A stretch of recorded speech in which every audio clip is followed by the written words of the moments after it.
السلام علیکم ناظرین، ہم آپ کو اس چینل کے ذریعے اسلام اور حدیث کے بارے میں بتانا چاہتے ہیں، تو چلیے ہم تمام نالج دین کے بارے میں اس ویڈیو کو آگے کی طرف لے چلتے ہیں۔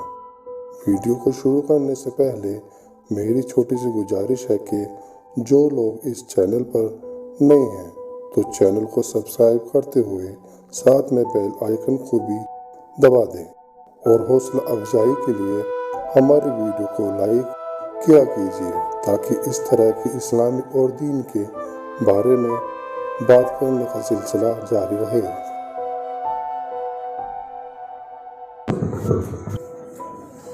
الحمد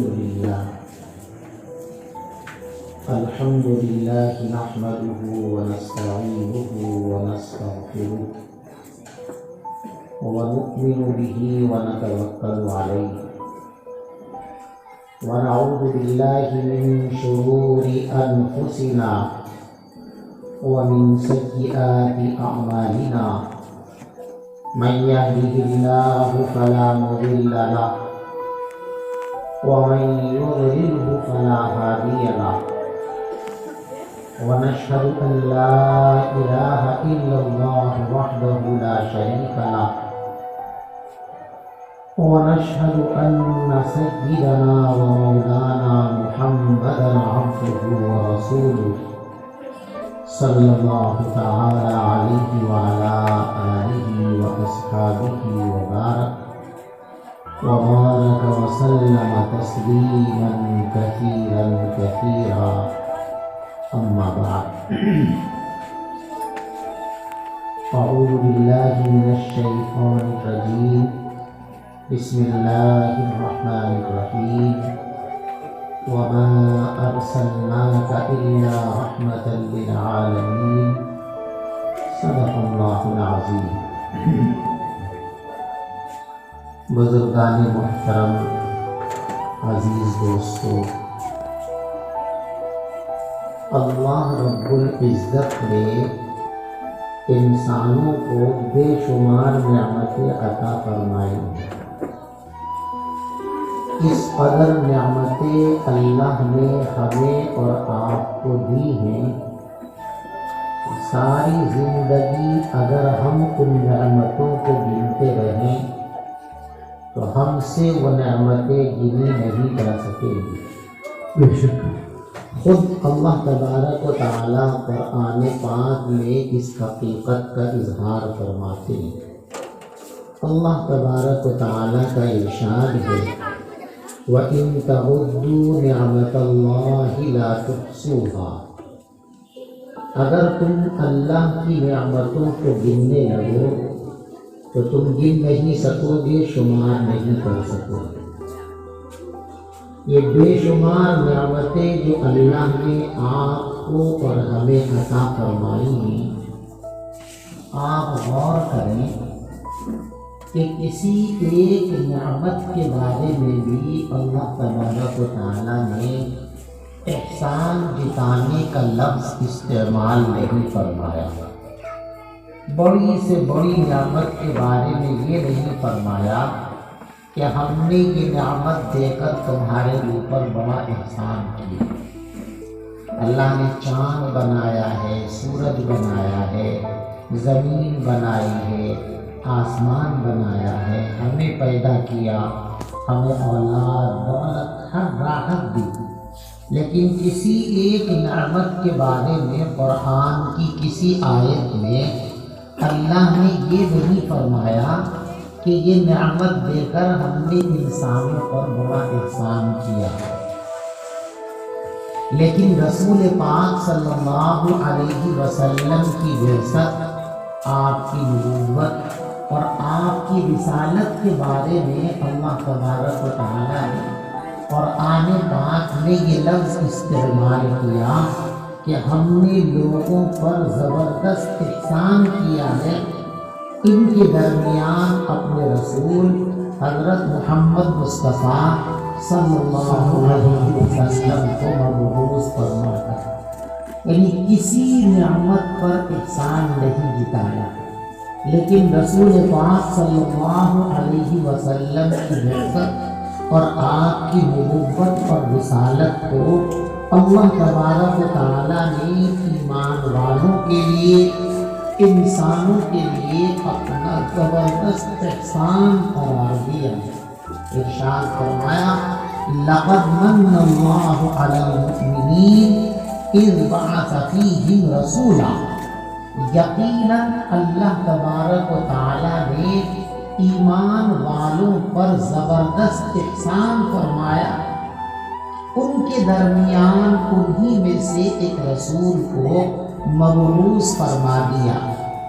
اس سے معلوم ہوا کہ دنیا کی تمام تر نعمتوں میں سب سے عظیم ترین نعمت اور سب سے بڑی نعمت رسول پاک صلی اللہ علیہ وسلم کی اس دنیا میں تشریف آوری اور آپ کی نبوت اور رسالت۔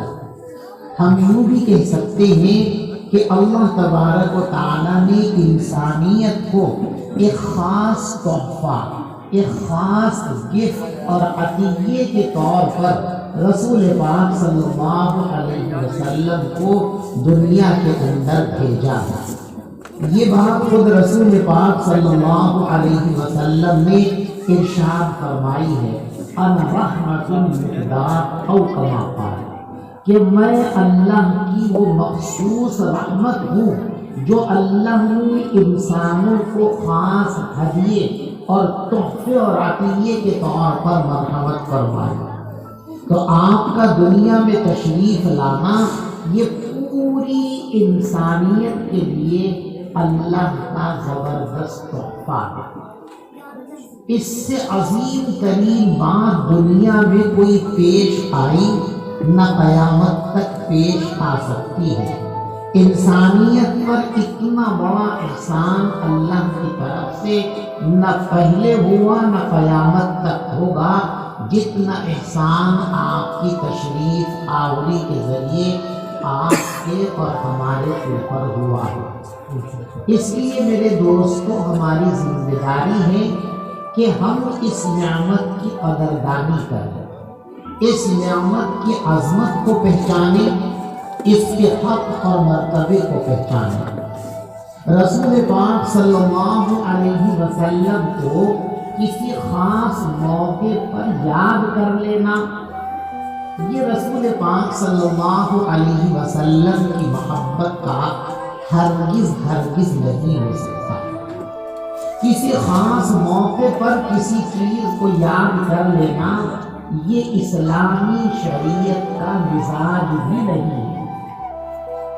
حضرت عمر فاروق رضی اللہ تعالیٰ عنہ کی خدمت میں ایک یہودی آئے اور کہنے لگے کہ اے عمر، آپ کے قرآن میں ایک ایسی عظیم شان آیت کریمہ ہے، اگر وہ ہماری کتاب تورات میں نازل کر دی جاتی تو ہم اس آیت کے اترنے کے دن کو عید منا لیتے، جشن منایا کرتے، جب بھی وہ تاریخ آتی اس تاریخ میں ہم عید منایا کرتے، جشن منایا کرتے، خوشیاں منایا کرتے۔ حضرت عمر فاروق رضی اللہ تعالیٰ نے دریافت کیا کہ بھئی کون سی وہ آیت ہے؟ تو انہوں نے بتایا کہ آپ کے قرآن میں جو یہ آیت ہے اليوم اکملت لکم دینکم واتممت علیکم نعمتی ورضیت لکم الاسلام دینا، یہ ایسی عظیم الشان آیت کریمہ ہے کہ ہم پر اگر نازل ہوتی تو ہم یہ ڈے منایا کرتے، ہم یہ دن منایا کرتے اور اس دن کو ہم عید اور جشن میں تبدیل کر دیتے۔ حضرت عمر فاروق رضی اللہ تعالیٰ نے فرمایا کہ اللہ کے بندے تو یہ سمجھتا ہے کہ ہم اس تاریخ کو بھول گئے ہیں؟ نہیں، ہمیں وہ جگہ بھی اچھی طریقے سے معلوم ہے جس جگہ پر قرآن کی آیت نبی پاک صلی اللہ علیہ وسلم پر نازل ہوئی تھی، اور ہمیں وہ دن اور تاریخ بھی اچھی طریقے سے یاد ہے جس دن اور تاریخ میں یہ آیت کریمہ نبی پاک علیہ الصلوۃ والسلام کے اوپر نازل ہوئی۔